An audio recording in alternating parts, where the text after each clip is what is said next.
Blockchain cruises on YouTube, crypto raves in Miami, multi-million-dollar Super Bowl commercials. Fortune favors the brave.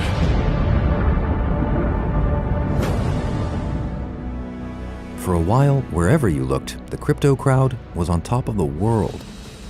But the party is over. The market value tanked. You saw a series of crashes. As alleged fraud dominates headlines, Sam Bankman-Fried arrested at the request of the U.S. government. And regulators crack down, the financial revolution crypto once promised looks further away than ever. 25 out of 45 of the world's biggest economies have either completely or partially banned crypto. But crypto's future might have less to do with money than you think. Some believe it could hold the key to a wholesale transformation of the internet. Cryptocurrency was really the first step in this journey. I think we're just about to see that bit where it starts to get interesting.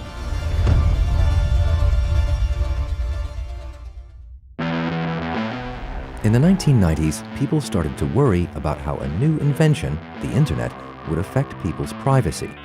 These anxieties gave birth to a movement to combat them, the cypherpunks. We believe in personal privacy for everybody. Their distrust of governments and corporations made headlines. As open source code and file sharing went mainstream, the cypherpunks were looking for a peer-to-peer network, not for music or movies, but for money. It created an entire movement and community of people who decided to dedicate their lives to working on this technology to try to build privacy-preserving technology and secure communications. And the cryptocurrency movement followed directly out of that. The ambition was to develop a secure and irreversible payment system that didn't involve centralized banks, corporations, or governments.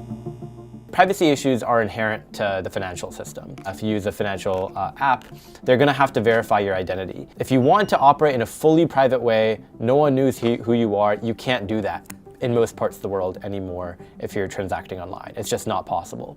And so that's a big part of the motivation for cryptocurrencies is people want to be able to operate in a permissionless way. In 2008, an email from an anonymous person or persons calling themselves Satoshi Nakamoto appeared to hold the answer to this challenge. Satoshi Nakamoto created the world's first cryptocurrency, a digital form of money, Bitcoin. The project took off, and despite wild swings, the value of Bitcoin has grown, as has the industry. There are tens of thousands of cryptocurrencies now. People in the space like to call it permissionless. You don't have to get the rubber stamp of a regulator to create one. It's been a wild ride. By the start of 2020, crypto's market capitalization had reached $250 billion. And by the end of 2021, it had swollen to $3 trillion, before falling to $828 billion by 2023. It's a volatile investment. So what's the attraction of crypto? The answer partly lies in the technology that makes cryptocurrencies work, the blockchain. So if you want to create a cryptocurrency, you need some kind of way of making sure no one fudges with it. And so that's why cryptocurrencies use what's called a blockchain. A blockchain is a decentralized digital ledger. The key thing that's interesting about them is they have what are called consensus algorithms. So ways in which the different parties maintaining the blockchain agree on what is the source of truth. A majority of users verifies each transaction on the blockchain. They all have an economic incentive to maintain trust in the network, so everyone acts honestly, because it's in their best interests. It means people can bypass central systems like banks and governments. Some would call it revolutionary. To learn more about how the Bitcoin blockchain works, click on the link. This has a lot of political implications, of course. If you're able to transact online without worrying about government interference, then of course you're reducing the power of the government to, surveil the economy, to control people's lives. That vision, I think, is very powerful to a lot of people. But now, many fear the cypherpunks revolution is in jeopardy. There definitely is a lot of reflection happening in the cryptocurrency community right now. A lot of people thinking about what are the use cases that are really going to drive adoption? Where is it really going to make the biggest impact? The answer might lie far from the financial centers of the rich world. Nigeria is the world's second largest user of digital currencies. Mexico-based crypto exchange Bitso is now the first crypto unicorn in Latin America. Bitcoin's price hits new record high in Argentina. Africa, Latin America, and parts of Asia have all seen rapid uptake of cryptocurrencies in recent years. Their stories might offer a glimpse of crypto's future. Crypto tends to be used more in places where the alternatives are worse. So, for example, if you look at parts of the world like Argentina, which has hyperinflation, doesn't have a great store of value that's cheap and inclusive for people to transact with. Crypto is and stablecoins in particular are used more often. But then other parts of the world, you might not see crypto as useful. That's because transaction fees and the price of moving money in and out of crypto can make it a more expensive option than transferring money in more mainstream ways. Countries like India, once they create really good retail payment systems that are free account-to-account transfers, the use case of crypto goes down a lot because you have a pretty good digital financial system anyway, so why use crypto? One way of reducing these costs is so-called Layer 2 solutions, where transactions happen on a framework built on top of the main blockchain. Because they don't need to be verified by as many users, transaction costs are lower. Layer 2s work pretty differently. So they're probably going to be faster than the core blockchains, but there are limits to what they can do. I don't know if they can handle everyone in the world wanting to transact really frequently, for example. But the real leap forward for crypto could be using the technology behind it to build something much bigger. We're in the post-money era of blockchains. This new layer is the social layer that's building on this infrastructure. It's like building a new digital society. Hi, I'm Mathieu Favas, the Economist Finance correspondent. If you're enjoying watching this film, you might be interested to know that Economist subscribers get access to a wealth of global analysis on every conceivable topic. You can read it, you can listen to it, you can even be part of it at live webinars. For the best deals on subscriptions, click on the link. And now on with the film. In the quest to find the next incarnation of cryptocurrencies, some believe the blockchain technologies behind them could end up fueling a whole new version of the internet. This vision is called Web 3.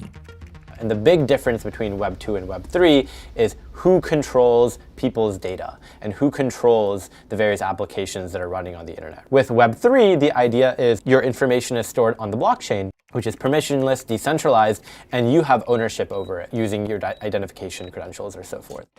The consequences for the majority of web users could be profound. When you use a website like Facebook or Instagram, your data is collected and owned by those companies. It's how they make their money. In Web 3, your data is stored in a wallet on the blockchain, which only you have a key to. You'd interact with websites and apps on Web 3 through your wallet, and when you log off, they can't see your data anymore. Seeing as you own your data, you might even be able to make money from it. In theory, Web 2 companies could do this if they chose to, but advocates for Web 3 believe a new, decentralized internet would make it far easier.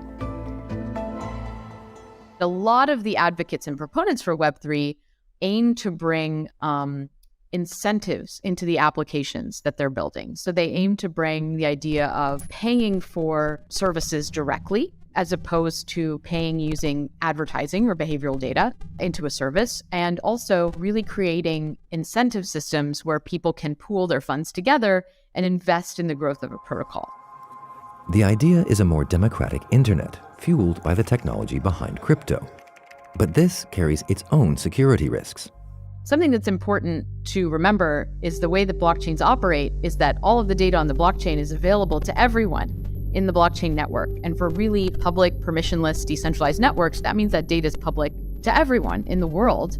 They are what we call pseudonymous. So, you won't see necessarily people's names or, identifying information. You'll see a random number, but that data can still be linked across transactions. You can still glean a lot of information from that. And because blockchains have no central authority, no one would be responsible if hackers did gain access to your data. The designers of these systems really have to think about how do you bake in security at the very core? Knowing that you're going to have an open system which anyone can join, how do you sort of set the scales up? How do you set the protocol up so that it's hard for an attacker to cause problems? But this is an incredibly important area of research that we're still developing, which is really understanding the economic security of these systems. If these lingering privacy issues can be fixed, crypto's future might not lie in finance at all, but in the next iteration of the internet. There's a large part of the crypto community that's very, very driven by ideology, by ideals. They have a vision for a decentralized open internet where anyone can spin up an application, contribute to it, and be rewarded.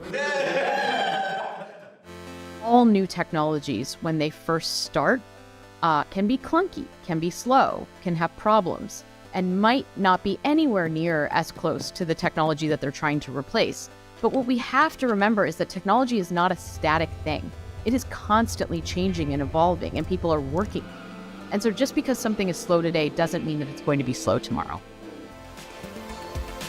Thanks for watching. If you want to read more about cryptocurrencies or the future of money, click on the link below, and don't forget to subscribe.